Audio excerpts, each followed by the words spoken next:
अस्सलाम वालेकुम U all. अॼु असां सिंधी निसाब जे सिंधी छहों किताब जे हवाले सां जेको आहे सो डिस्कस कंदासीं। उन में जेके मौज़ू आहिनि उन जे जेके सिन्फ़ूं आहिनि उन जे हवाले सां पाण डिस्कस कंदासीं। त सबक़ु पहिरियों आहे हम्द।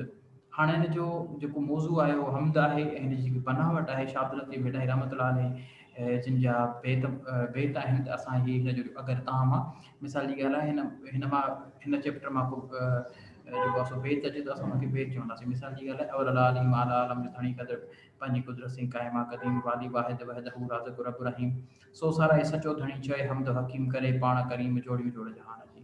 त हाणे इहो अची वञे त इहो हिकिड़ो बेत आहे। ठीकु आहे। इन जी पहिरीं जेकी लाइन आहे अलीम जंहिंमें अचे थो उहो सोठो आहे। हाणे बाक़ी जेके टे लाइनूं तव्हांजूं आहिनि उन में क़दीम रहीम हकीम अचे थो ऐं आख़िरी लाइन में करीम अचे थो। त पहिरीं लाइन जेकी आहे सोठो आहे ऐं जेके बाक़ी टे लाइनूं विच वारियूं आहिनि उहे दोहो आहिनि। आख़िरी लाइन बि असांजी सोठो आहे। ठीकु आहे। उन खां अलावा सबक़ु ॿियो आहे पोरिये जी अहमियत। पोरिये जी अहमियत हिकिड़ो मज़मून आहे। सबक़ु टियों आहे नात। ही मिसरी शाह जो लिखियलु नात आहे। हिन जो फॉर्मेट बि असांजो बेत वारो आहे। सबक़ु चोथों आहे क़ौमी ॾींहुं।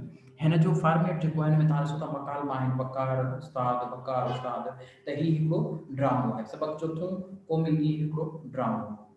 ठीकु आहे बाबा। उन खां पोइ सबक़ु पंजो आहे सूर्य भाषा। कंहिं बि शख़्सियत जे बारे में असां जॾहिं मज़मून लिखंदा आहियूं त उनखे असां सवाने उमिरि चवंदा आहियूं जंहिंमें असांखे उनजे शख़्स जे बारे में तफ़सील सां बयानु कंदा आहियूं। त हीउ हिकिड़ो सूर्य भाषा जेको आहे हिकिड़ो सवाने उमिरि आहे। उन खां अॻिते हलूं था असां सबक़ु छहों आहे मलाकिड़ो। इहो हिकिड़ो मज़मून आहे। सबक़ु सतों आहे वतन। हाणे हिन जो जेको फॉर्मेट आहे उहो नज़म जो फॉर्मेट आहे। हिन जो जेको फॉर्मेट आहे उहो नज़म जो फॉर्मेट आहे। ठीकु आहे बाबा। उन खां पोइ सबक़ु अठों आहे सिहत ऐं सफ़ाई। बाबा ही हिकिड़ो मज़मून आहे। सबक़ु अठों हिकिड़ो मज़मून आहे। सबक़ु नाओं आहे बंभोर। बंभोर जे हवाले सां जेको असांखे जेको सबक़ु मिले थो उहो उन जो जेको मौज़ू आहे उन जी सिन्फ़ आहे उहो मज़मून आहे। उन खां अॻिते हलूं था सबक़ु ॾहों सर शाहनवाज़ भुट्टो। हाणे कंहिं शख़्सियत जे बारे में इहा जेको आहे सो तव्हांजो सबक़ु आहे त हिन खे असां सवाने उमिरि चवंदा आहियूं। सबक़ु यारहों आहे सारंग। सचल समस जो लिखियलु आहे ऐं हिन में जेको सारंग आहे इहो मीर जे नाले सां जेको आहे सो आहे ऐं हिन जो जेकी सिन्फ़ आहे उहा बेत जे फॉर्मेट में लिखियलु आहे। हीअ जेको शाइरी लिखियलु आहे इहा बेत जे फॉर्मेट में लिखियलु आहे। इहो हिकिड़ो बेत आहे। उन खां पोइ सबक़ु ॿारहों आहे सनअत ऐं ज़राइत। इहो हिकिड़ो मज़मून आहे। ठीकु आहे बाबा। इहो हिकिड़ो मज़मून आहे।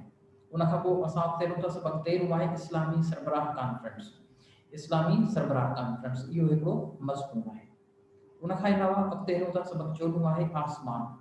हाणे आसमान जेको आहे इहो हिकिड़ो नज़म आहे।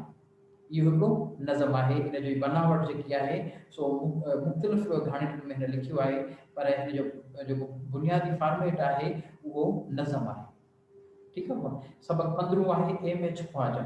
एम.एच. ख्वाजा कंहिं बि शख़्स जे बारे में असां जॾहिं लिखंदा आहियूं त सवाने उमिरि हूंदी आहे। तंहिं करे ही सवाने उमिरि आहे बाबा। उन खां अलावा सबक़ु 16 आहे माहौल दोस्त वण। हाणे इहो हिकिड़ो असांजो मज़मून आहे। उन खां अलावा सबक़ु 17 गिदरे फार चंड। हाणे इहो हिकिड़ो गीत आहे। गिदरे जी फार अमां अॼु पूरो नाहे चंड असांखे बुख वॾाठी आहे।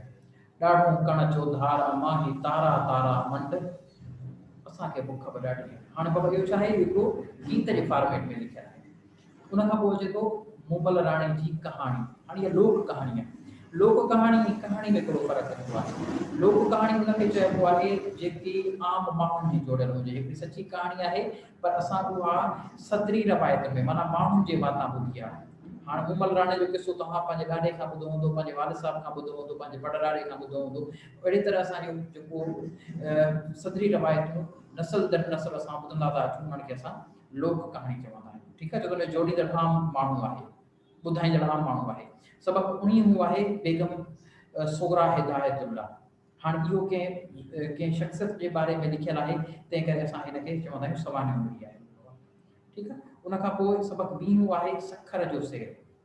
हाणे हीउ जेको आहे हिकु नज़म आहे। सखर जो सेर हिकिड़ो नज़म आहे। सबक़ु 21 आहे रियाज़ी जी अहमियत। इहो हिकिड़ो मज़मून आहे बाबा। रियाज़ी जी अहमियत इहो हिकिड़ो मज़मून आहे। सबक़ 22 आहे शेख सैदी रहमतुल्लाह अलैह जा कोल। हाणे जॾहिं असां जो पहिरियों पोर्शन पेज नंबर 64 ताईं अगर ॾिसूं था त इहो हुन जी सवाने उमिरि आहे। अगर इन पैराग्राफ मां को सवाल अची सघे तव्हांखे पैराग्राफ ॾियनि इबारत ॾियनि तव्हां हुन जी सवाने उमिरि खे टिक कंदो। जॾहिं पेज नंबर 65 वारे पोर्शन मां को सवाल अची थो वञे त पोइ उन में छा लिखंदासीं असां हिन जूं चमड़ियूं जेके आहिनि उहे आहिनि उहे चमड़ियूं हुननि जो फॉर्मेट चमड़नि वारो आहे। ठीकु आहे बाबा। उन खां पोइ सबक़ 23 सुबुह न आहे दूर साथी सुबुह न आहे दूर। हाणे इहो बि हिकिड़ो नज़म आहे जेको तनवीर अब्बासी लिखियो आहे। इहो हिकिड़ो नज़म आहे जेको तनवीर अब्बासी लिखियो सबक़ 23। सबक़ 24 आहे मुंहिंजो नालो गूगल आहे। मुंहिंजो नालो गूगल आहे इहो हिकिड़ो ॾिसो मुंहिंजो नालो गूगल आहे यानी कि हाणे हीउ छा आहे हिनखे असां चवंदा आहियूं आत्म कहाणी। जिथे जिथे बि असां जेको आहे ज़मीर ख़ालिस मुतकल्लम जी ॻाल्हि ईंदी आहे जिथे बि ज़मीर ख़ालिस मुतकल्लम यानी कि कलाम कंदड़ हिते कलाम केरु थो करे कलाम करे थो गूगल। गूगल मुंहिंजो नालो आहे माना पंहिंजो पाण कलाम करे थो। त हीउ अक्सर माण्हू पाण खे ॿिए खां लिकाइण लाइ मुख़्तलिफ़ ॾुजा तरीक़ा कमाईंदा आहिनि पर मतां सम्झो त अमीन मूंखे बि लिकी वेंदा। घबरायो न छो त अव्हां जो बहितरीन राज़दार आहियां। अव्हां जे राज़नि जो सिर्फ़ु मूंखे ई ख़बर आहे। हाँ ॾिसो हीउ छा आहे हिकिड़ी आत्म कहाणी आहे। आत्म कहाणी थो ॿुधाए। ठीकु आहे बाबा। उन खां पोइ अॻिते हलूं था कारून झर जा करिश्मा। बाबा हीउ हिकिड़ो मज़मून आहे। उन खां पोइ अॻिते असां हलूं था टेलीफोन। सबक़ 26 आहे टेलीफोन। टेलीफोन जेको आहे इहो हिकिड़ो नज़म आहे। नज़म जे फॉर्मेट में लिखियो वियो आहे हरी दिलगीर साहब जो। सबक़ 27 आहे तॾां ऐं तौलियूं ठाहिण। बाबा इहो हिकिड़ो मज़मून आहे। सबक़ 28 आहे वताए फ़क़ीर जा गुफ़्ता।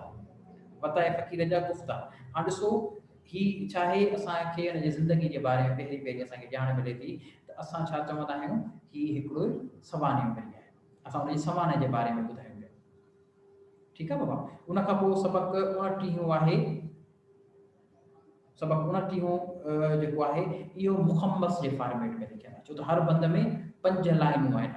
हर बंद में 5 लाइनूं आहिनि। जो हर पंजी जेकी सिट्र आहे उहा पाण में हम काफ़िया आहे। तंहिं करे असां हिनखे मुखम्मस चवंदा आहियूं। जेको असांजो क़ौमी तरानो आहे असांजे पाकिस्तान जो क़ौमी तरानो आहे उहो मुखम्मस जे फॉर्मेट में लिखियल आहे। ठीकु आहे। हीउ बि असांजो ॾिसो हिन में हर 5 लाइन में तव्हांखे असीं वतन जा मज़ूर हारी असीं वतन जा मज़ूर हारी असां वतन जा मज़ूर हारी असीं वतन जा मज़ूर हारी इहो नज़र तव्हांखे अचे थो। इहो मुखम्मस जो फॉर्मेट आहे। ठीकु आहे बाबा। हाणे अॼु जेको 6 किताब में जेके तव्हांजा मौज़ू आहिनि उन्हनि ते असां डिस्कस कयो। वधीक को सवाल हुजे त तव्हां मूंखां पुछी सघो था। कंहिं बि क़िस्म जो सवाल हुजे त बिंदास तव्हां मूंखां पुछी सघो था।